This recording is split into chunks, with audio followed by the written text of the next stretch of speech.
Legends pulling up to After Hours, man. Listen, when you're great at something, you don't have to ever stop. You keep going and keep creating. This dude is 1/4 of one of the baddest R&B groups of all time. He got a brand new single that's out right now, and I can't even front. It's pretty hot. It's called And I I appreciate it. One Time. Make some noise for Mr. Dalvin. What up, G? Yeah. What's up, man? Appreciate the intro. Like it, Yo, man. Appreciate it. Just love working is hard out here love. grinding, man. You know. Yo, you Thank can't you. stop, won't stop. And here's the crazy thing. A lot of times, when people, come back out, do something different, they get treated with that Apollo Kids love. Like, yeah, great job. Not like, no, the new single really sounds good, Mr. Dalvin, for real, for Thank you, real. man. Appreciate it. Appreciate Man, so, that. your career started in the early 90s. Here we are in 2021. You're still creating, got something to say. What still keeps you in it? My love for music, man, my passion for the music. I went through a while where a time when I kind of lost the passion for music. And I think a lot of artists probably went through it when the transition of music happened, and we people that created music like us didn't understand the direction that music was going in. I think we kind of lost like a little bit of faith in, I guess, the industry or the music, the music game. But when COVID happened, I kind of just found a whole new love and the respect for what it is that we created and what we did and what I do. So, I kind of found it then. So. Got you. And and to like have something to say in 2021 and beyond, like when you Mhm. feel like maybe you said everything that was to say, like what was that, when did it hit you to have that spark to be like, okay, I got it. Here we go Well, again. because I think that people love there's no expiration date on love. There's, as long as you're talking about love and real love, it's gonna always exist because we gonna have it. That's what the world should thrive on is love, and we should love each other. So it's easy to talk about something that's gonna always be because it's never gonna be outdated. We could talk about cars and jewelry and this and that, but all that stuff goes and is on to the next. But love is gonna always stick around. So it's easy to write about something that exists forever. And God is love, so it's easy to talk about that. So, Got you. and And I just went back to what Jodeci was known for. We was known for singing love songs. You know what I'm saying? So that's what we made. You know. and you still hear a little bit of Jodeci's DNA on a new single, but it's Right. modernized with a fresh coat of paint, Right. for the new era, Mm-hmm. and Mm-hmm. do you feel like you get the credit you deserve for the work that you put in with the group? To be honest, no, I don't. I mean, but it's that I think that to win, you got to play what role that you put in, and that's like if you look at any NBA team or anything, like I say all the time, anybody can probably shoot the ball, but you have the people that's appointed to shoot it, and that's just what it is. So my role in the group was to be what it was, to help us bring forth this image, this wonderful image that coincided with the music and coincided with everything, and and then arrange backgrounds and produce and write records, and that was in Case and Jodo with the lead singer. So, and I was okay with that because we won as a team. And it wasn't like we was jockeying for position, but sometimes later in your career, you wish you would have made certain things different or made certain changes because it opened a lot more doors for you instead of just working harder than to try to prove something. And I don't feel like I'm trying to prove anything. I'm just doing what I know how to do. And so I think people just finally realizing, oh wow, I didn't know this or I didn't know that. So See, I sometimes hate it's that I like was that. too young back then to go to a Right. Jodeci show because as much as I appreciated the music, when I would Hmm. see y'all perform like on Arsenio or like, Right. on various award shows, I'm like, yo, these dudes get down. Because I'm a hip hop guy by trade. But you Right. guys Right. Right. are so hip hop adjacent to where like Hmm. Jodeci was a group that was cool to like, even if you was still in the Wu-Tang too. Then y'all messed around and did a song Right. with Right. Wu-Tang, which was Right, dope. right, right, You right, know, right, right, right, right, right. so Exactly. Well, I mean, I bought the hip hop element to our group. I was more of like the rapper. I grew up with Big Daddy Kane, Rakim. The whole rap industry, LL Cool J. The list goes on. So I kind of incorporate that when we do remixes of our live show. So it's kind of like we had the edge. We wasn't like a choreographer. We was on stage like four rappers. You know what I'm saying? So it's more like the you know so that's kind of like the edge we gave, versus Boys and Men give you the routine choreographed shows and the dance steps. We were just like four rappers, individual rappers on stage, kind of like the Wu-Tang Clan. So and that's we that's was what ill. made Jodeci a little different. Me and my friends were like a weird group of people, and we would do like fight brackets. And like one time there was a fight bracket that we put together. It's like, yo, like what would happen if like Jodeci and like Boys to Men got to a fight? Oh yeah, Jodeci Well, that crushing it. almost happened. Wait, what happened? No, we're on tour. I mean, we all really good friends now. We're really good friends. We've been friends for a few decades now. But yeah, we was on tour. It was Jodeci, Boys to Men, and MC Hammer and TLC. The public kind of created this friction because it was two guy groups and the Right. testosterone, who's better, and blah. And it kind of caused us to kind of kind of like just a friction between R&B groups. But it was something really silly. But yeah, it almost happened. So Man. Michael Bivins had to get in between. Michael Bivins had to come and get in between, like, hey man, you guys are this, and ever since that day, we all been really good friends. No, So but out of yeah. everybody in your perspective crew, like, you know what I'm saying? Because like everybody Mhm. knows you and Devontae are brothers, Casey and JoJo are brothers. Who Mhm. was the one that, people had to be like, yo, son, chill? You know what I'm saying? Like, who was the one that had to always be talked off the ledge in situations? I think we all had those moments, but on a consistent basis, I probably say JoJo. And he seemed like the quietest one, but JoJo's probably the craziest one in the group. So he get it popping. You know what I'm saying? So yeah, and it's I like would have when never he used to get imagined upset, that. he would get it popping. Devontae talked a lot. Devontae's with the bravado. Yeah, JoJo get it popping, but it was cool. We all had our moments, man, where everybody was a little bit out of control, but. Well, I got to tip my hat to you because a lot of people also don't know that you was actually the coordinator for like the live show, for the group as well. Yeah, yeah, And, right. what was like the first show that you guys did when it all came together and was cohesive to where like, all right, the formula's perfect. Now we're ready to hit the road. Our first tour was with MC Hammer. And that was big. I mean, his whole stage show was larger than life. And this is our first world tour. We didn't really know what to expect. And he just came out here. He had everything. He was coming out of the elevators, dropping out the sky like an angel. He had bombs and all. I mean, he had so much stuff going on. This is our first time seeing this, and so when we was in rehearsal, our little stage budget wasn't nothing like his. So we had to work what we had. And I sat down with my brother and a guy named Steve Lucas, and we designed a show, and it was like a jailbreak. But I mean, just going into it, we knew we had something special, and we knew it would get better and better as time went on. And we just working what we had because we always invested in our live shows. Because it's like, well, if y'all come back over here, bring this much money home, and we say it's important for people to see us how we are, and watch a full performance. We'd rather spend the money, give a great show, than just hold back and be like mediocre. So we always invested into our shows and invested into our wardrobe, and so. Yeah, it was really important to us. And even the sound, even now the sound check, like I go to every sound check, I go to every point of the arena to see how the sound is sounding from everywhere. So everybody's gonna get a good sound. I still do that to this day. I That's so go early key. and yeah, I had the band play and like, okay, if I stand over here, you can't hear the vocals. If I stand over here, you can't hear the drums. So I mix the room. So it's like, And that's such a key thing for the live performance because some people are just there. I just want to perform, they dip, but like making sure the sound is on point and all the lighting, that's yeah. everything. That's Mm-hmm. man, that's the fine print right there. So Jodeci has its run, and then after a while, you decide to also start working on solo stuff yourself, and also like writing Mm-hmm. and producing for other people. How scary was that for you to embark on that next chapter of your career? Because sometimes people only want to see you with the people you came to the party with. And you got to really work to get that acceptance going. Well, and that takes time, and that's a lot of frustration. I think it comes with being an artist in a group from a group because it's hard to say, hey man, look, I'm in a group, but this is my piece of the pie that I bring. I'm going to take this part and show you what it is that I have. Because people just want to see with the group all the time. When is Jodeci going? Hey, well, look, man. I mean, hey, there's a Bobby Brown in this group. I can go do solo, then come back and do Jodeci. And so can individual member in our group. But the public they put you together because they want to see you together all the time. And sometimes you have, most groups, everybody in the group that has chemistry, they bring something to the table. So they have their own creative flow. Don't mean the group breaks up, but you want to express yourself individually to be like, okay, this is what I bring to the table. Listen to me by myself instead of me getting swallowed up or surrounded, or drowned out by, the shadow of Jodeci, which is a great foundation that we have. But sometimes I want to just do my thing that I can't do in Jodeci. Because when I write for Jodeci, when I produce for Jodeci, there's a certain criteria that we have, and it consists of 4 people. By myself, it's just me. So I can do and say whatever I want, write however I want. There's certain ways that I gotta arrange and structure harmony when it's with Jodeci, because that's Jodeci harmony. Certain ways I can do it over here, and I can't. It's different. Yeah. So, well, it's dope to see you shine. Trying to get.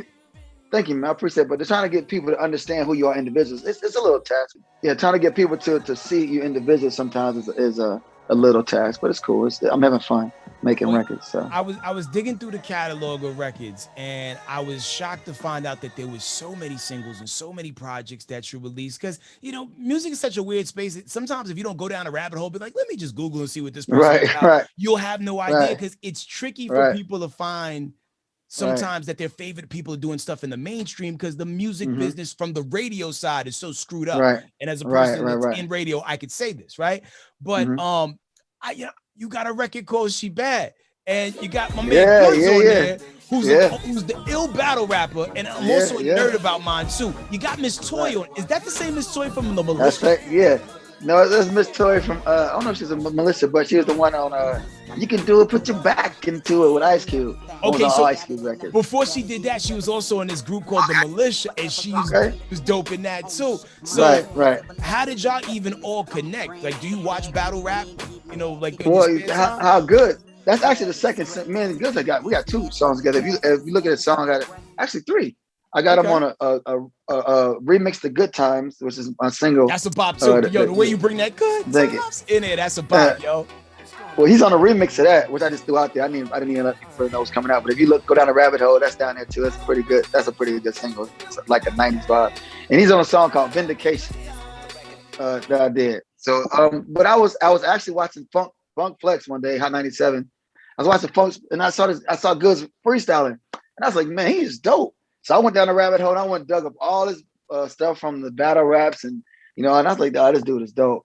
It's dope. So I reached out to him on Instagram, and it's like 2016 or 15, and we became friends. We started talking. He flew to Vegas, where we was actually at the time, and we went out, went to a couple of bars, smoked some hookah, and we became really good friends. And we just wrote a record together. And from then on, he'd call me. I called him, like, hey, man, I got this record. I sent it to him. He'd put a verse on it, and then then Miss Toy, I knew Miss Toy from LA, from California a long time ago, back in like the early 2000s, and we stayed friends. And we just, when I wrote She Bad, I sent it to us. I got a record I want you to be on. I wanted to be kind of like the East Coast and the West Coast with a male and a female. So Goods jumped on it, then she jumped on it, and we shot the video together. Did you see the video? Yo, saw the video. It was dope. Yeah. Y'all out there in Vegas, you know what I'm saying? Yeah, we having a good time. Like, And the crazy thing is, people always say that like battle rap dudes can't make that transition and make good sounding records, and Good sounded great on that record, man. And I'm shout out to your production. Thank you, man. I appreciate it. And I got some other beats with Goods. I mean, Goods he's a dope rapper, man. He's like really underrated, but he's really dope, man. He's really dope, and he's very creative. Yeah, indeed. So. Yo, as you continue to blaze your own trail, you know what I'm saying, and make people recognize, Mr. Dalvin for what he's capable of doing, man. What is the wildest Mr. Dalvin story that you could tell us right now? From just on tour, crazy night in the studio. People ask me that question all the time. I really don't know. It's been so many. You probably in for a real rabbit hole right there. Crazy turns into normal after a while when everything. Yeah, that's what I'm saying. Like, I don't even know what's crazy no more. Like, times have changed so much now. Like, to me, what I thought was crazy back then is like, oh, that ain't nothing. You know what I'm saying? I have so many stories now, so it's like, I don't know. We really got the basic stories, man. Like, every night was wild and crazy with Jodeci, man. I can only imagine. But the most interesting thing, I say interesting more than crazy, is me having a chance to talk to like all my idols, like Michael Jackson, Prince, James Brown, Madonna, everybody I grew up listening to, Whitney Houston, to have relationships with these people to actually sit down and pick their brains. That's probably, to me, more interesting than I say crazy, because crazy nights are so many for me to even remember. But those are things that stuck out in my mind, you know what I'm saying? So those are really like things that I think that's most memorable to me. And you rattled off an impressive list of people just now when you talk about, Michael Jackson, Prince, Stevie Wonder, on and on. Like, most people will never have the opportunity to meet any of those people. Right. Who had a legit just energy radiating from them to where like, damn, this person is special on another level? I would have to say on a one-on-one conversation, it was probably Michael Jackson, because you can feel his presence. Like, so I've been around like a lot of artists, but just the beat, and we just talked about random things. We talked about food, we talked about girls, we talked about a lot of different things, talked about cars, but just to be there, you could just knew he's been well seasoned in his game. He was actually in the studio. My brother Devontae's worked with him, so I got a chance to just sit down and talk to him outside of just about music, although music came up, but we just talked about regular things, and it was just, you could just feel the energy.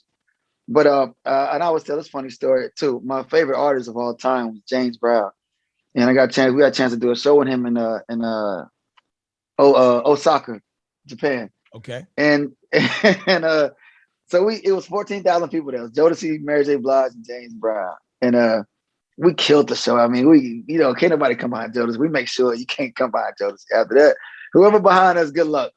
And that's our motto. So James Brown was behind us. We were like, ain't no way, there's no way he come behind us. We slayed him. We had him speaking English by the time we left that stage. They couldn't even speak English. They was talking to English and everything. So anyway, so we was walking on stage, and James Brown, he stood on the side of the stage and watched the show. And he looked at me and said, "Y'all boys was good, but let Daddy do his thing." That's what he said. So we said, "Yeah, whatever." We went out to our trailer, and when I tell you, when he started the band, I mean, we could hear it from backstage in the trailer. I ran up there and watched it, and when I say you saw greatness, when you like get chills when you watch somebody perform, the way this man just controlled the stage and everything, I've never seen anything or experienced nothing like that before in my life. So, and he was like, he's well into his 60s by then, but he just killed it, man. And he made us like amateurs. He made us like amateurs, man. Like we know he spoke in Japanese the whole time. And he just commanded the crowd. Oh man, it was crazy. I mean, it was crazy. He probably been over there enough to pick it up. That's what I was saying. Yeah, that's what I'm saying. So I hate that the fact that like the longer time goes by, like you have to remind people how dope James Brown was. Because I think a lot of people from this current generation, you heard of him, maybe your favorite rapper, maybe sampled the drum break or something like that. But most people never have the opportunity to witness what you guys witnessed firsthand. And almost every artist, you talk about Prince and Michael Jackson, some of the greats, they'll tell you in a minute when they were alive, God rest their souls. But they will tell you that they imitated James Brown. That's what they did. Both of them imitated James Brown. So, one of the greatest MCs of all time. He didn't even know it. Like he's funky, but like he's rhyming a little bit too. Yeah, for real. Yeah, get a drum or something, man. The big payback. So, also, behind the scenes work that you did, production wise, you also brought people to the table and got them on the map. You was responsible for bringing Missy Elliott out. Who is on your radar now that you want the world to know about? I have a couple of artists. I have a company called K.A.M.P Music, and we have a couple of unknown artists that we're working with. We're just trying to, because what you don't have nowadays is every artist want to come out and be out tomorrow. And you don't have any artist development. So, that's why most artists come out. You hear about them this month, then it's like TikTok. It's on to the next thing. So we're not creating really like stars with catalogs anymore. We're creating like, one hit wonders, and which is cool. It's cool for the streams and for the money, for people getting them flash a bunch of cash on Instagram, but then they're forgotten about.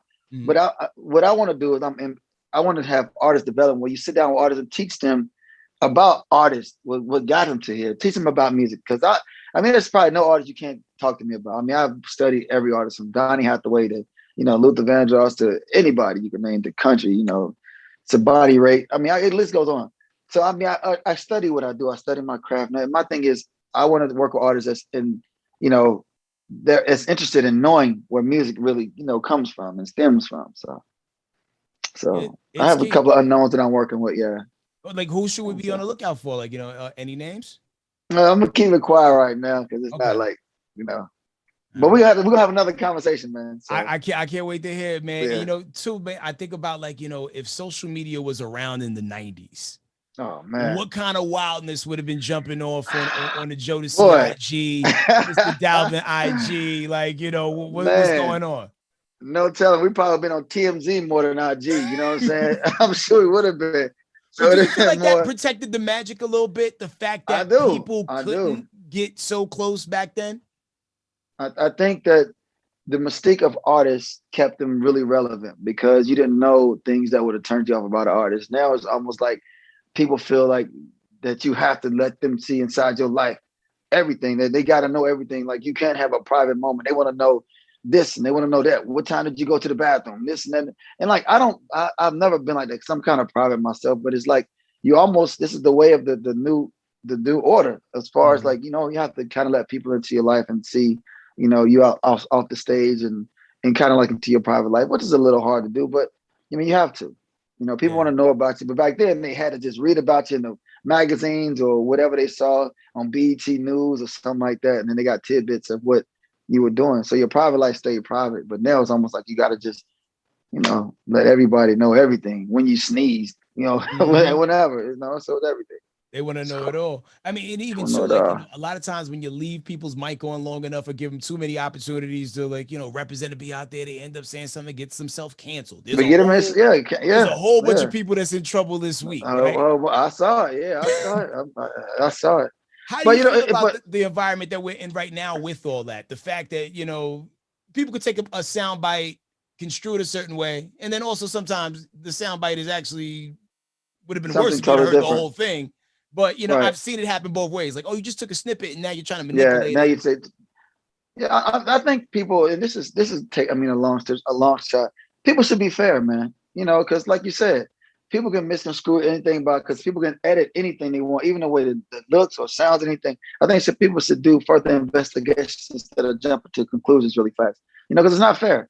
You know, because people look at you and they want you to be perfect, and nobody's perfect. You know, and you might say something that you don't really mean that way, but then once you say it, they don't let you, hey, explain or nothing. They just, oh, let's go, just go in attack mode. So, you know, I think people should do a little more research before they jump to conclusions. You know, That's a let's great cancel him. point. Let's silence him. Let's do this. You know, cancel him. That's the first thing people want to say. Yeah, and You I feel know, like no one's really true. The only person I feel like has really truly been canceled. I feel like they it's R. Kelly. well, R. Kelly because he's in jail. I mean, Right. damn, he's stuck, right? Chrisette Right. Michelle, they really have been giving this girl a hard time on the walk back, and all she did was perform at the Trump inauguration. Right. Right. Well, you You know, know, what I mean, like I say, we live in a society where if somebody jump on it, everybody's gonna jump on the bandwagon. You know, people should have the right to say what they want. You know, they mm-hmm. say it's a freedom of speech, but it's really not. It's a freedom of what they want you to say and Right? what they allow you to say. It's not a freedom of speech. So it's like you got to walk on eggshells. You can't think and say, okay, I have the constitutional right to say whatever I want but if you offend this person, hey, now we got a problem with the whole world. But if they offend you, hey, well, just don't worry about it. They didn't mean it like that. So it's like, you know, it's kind of, it's like, is it fair? Not really, but you know, I talk to my manager about this stuff all the time. And it's just like, right, yo, you can't put that song out that way. Why? It's a different right. time. I'm like, It's a oh my different time, yeah. God. You But know, it's but crazy. That's how it is, though. You know. well, yo, so like, a lot of people have been calling for y'all names to jump in the versus space. Right. A lot of people have done it, and it brings a dope energy to just the culture, man. Because we get to pull up and have a Mm-hmm. concert on on Mm-hmm. our phones and whatnot. So if Mm-hmm. Jodeci did jump in and do a versus, who you guys facing off with? Um, well, you know, we've been in talks with it, and I'm sure it's going to happen. We've all agreed to that we would do it, so that's a step in the right direction for everybody. Kept asking the question.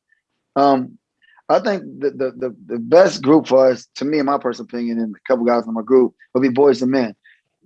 It's only because I think that for me, it's because we came out at the same time, and Yeah, we're kind of like the kind of like the Prince of Revolution and the Morris Day and the Time. They kind of rivals. We were I still can see cool. We're that. kind of like the rival, two totally different groups, but we're kind of like. But it's just Which more one's appropriate. And Prince we and were which one's Morris Day? Because y'all both were, like, because those dudes were out there, and I right, think of like, right, Boys the Men a little bit more PG, right? So right, like right. in that Yeah. scenario, who would be Prince in that look, and who's Well, I more think we had to be Prince because you know Prince is unorthodox and Prince was no routine. More they they had the little bird and Jungle the Love too? jungle You know what love. I They had mean? all of that, the little steps from side to side. So I had to get Boys and Men probably be the time and we probably be the revolution. You know what I'm Yo, saying? man, So people would pull up and it would break because numbers. they would do end of the road and we'd be Darling Nikki. You know what I'm saying? So Nice. I mean, yo, so it's, y'all songs, man, like it really takes you back to a time, man. Like, you remember where you were when these joints rock. I mean, like there was so many girls I was trying to holler at when y'all first came out that like right. they didn't like me back. And like you singing Forever Your Lady yourself, you know what I mean? Like, Right.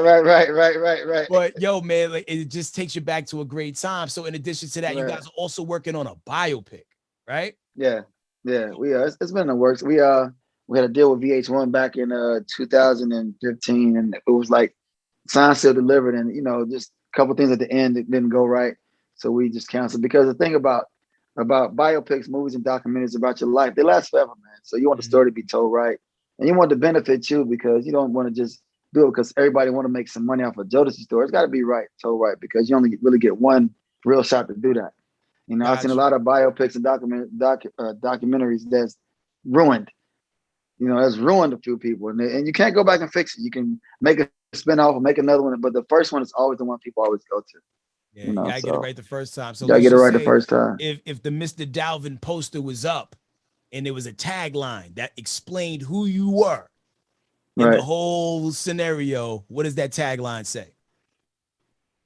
Uh, Singer songwriter, uh, a fashion mogul. I don't know. It's a lot. Snake killer is my one. So Okay, well, explain yeah. that. What does snake killer mean? Well, you know, that's what I tell you because it's like people always ask me this, what does that mean? It's like I started saying it because in my group, I'm kind of like the fix it guy. I've become Okay. this in my group. And you know, every group has you know, it's the thing with groups, and any group you probably talk to tell you this. You always have somebody that come in and want to just divide and conquer. And this is the demise of most groups that we go to. It's not the chemistry between the members of the group. It's always somebody that comes in and finds the entryway to divide and conquer. So that's the way managers used to get paid. You know, they separate the group, and then you have you at odds, so they can come in and just, you know, just have an endless supply of money. You know, if as long as we're at odds, you know, it's okay for everybody to get paid because we need this person to try to bring us together instead of us just grinding together. That's why people understand why groups sometimes go left, because you always got somebody that divides and conquers. The main thing for every group in the history of groups. So, you know, that's the that first person. time I've ever heard that approach. Cause like, you know, a lot of times, you know, from the outside in, you think about, all right, groups, all right, you know, like people get tired of splitting the money. So they like, It's well, never you know, that. never that. It's So it was never that always because you got to outside think. sources. You got to think. I mean, Joe, we came from nothing. When we started making money, we felt like we all deserved it. Mm-hmm. We all worked just as hard because we all started from nothing. If somebody would have came in, say Devontae would have came in $1 million and me, Case, and JoJo had no money, then it probably been a problem for Devontae. Right. I mean, that goes for any member of the group. We came in with nothing. I mean, we was fighting over 26 cents to get some tea. I mean, oodles and noodles. So I mean, that's how bad we had it. So everything was a struggle together. So it was pure love and admiration for each other. So that's all we knew. You know, that's like a baby just know how to talk until you teach them how to curse, and they start cursing. They don't know until you teach them. So when you teach how to divide and conquer, or when you start saying, well, you do this more than he do this, or you got this, then you start saying that. It's almost like when the devil came and the serpent came to Eve and said, if you take this, you'll know more. You know more about this. Why does he get the same thing you get when you do this in the group, when you do this? And it's always somebody that comes and do that. Right. You say, well, you're right. You're right. I stay in the studio 10 more hours than him. Why am I getting, you know, so you start thinking, but in the beginning, you don't think about these things because everybody's together and there's nobody else but you guys. And then once somebody comes in, they understand, and they go to everybody's ear, and then, you know, and that's when everything starts happening. Then you start questioning everything. Well, I'm glad So you people called the think, stakes and kept everything together, man. yeah. Because like, So yo, that's we what I need it. started doing. I started weeding everybody. I'll get back to what you just said. I started weeding all these people out because it does a lot of damage to relationships, you know, and within your group. And you repair the group. And one thing about us, we love each other. So it's easy to reach out and say, hey, man, you know what? You know, we laugh about old times, and it's no beef between us. So that's what it is. Well, because it's such a family dynamic with you and Devontae being brothers and Casey and JoJo being brothers, has there ever been situations where it's you and Devontae versus Casey and JoJo? It's the opposite. It was always me and Casey versus JoJo and Devontae.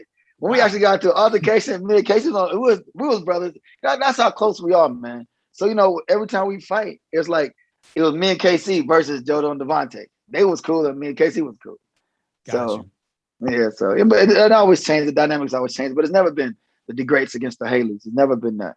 Okay, So, good. You know, just mix it up. You talked about, you know, money and like, you know, when you come from having nothing to having something, what is that first big thing that you bought once that first check come through? It is like, whoa, this is for real now.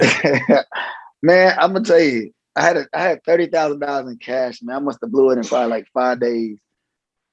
Oh, and I had nothing to show for it. Probably like 3 weeks later, I went to Canal Street in New York, bought a bunch of jewelry, a bunch of clothes. We just went crazy. That's what it is. When you don't know what money is, you just don't respect it until you learn what it is. Then you respect it. And I mean, a lot of artists, I see them do it. You know, you blow money, until you just like realize that you ain't got none. Then you start being smart and start respecting it. You know, Got you. What is the oldest relic from that era that you still have? Do you still have any of that Canal Street gold right now? Do you still have any like the I ill leathers? probably do. Oh yeah, all the clothes I still got. I put like they all in my mom's garage. They probably just leather probably like sandpaper now, Start but cracking. yeah, it's probably cracked all up. But yeah, I sent all the stuff to my mother's garage, and she's like, "You need to come get this stuff out of my garage. It's been here since the '90s." So it's it's still there.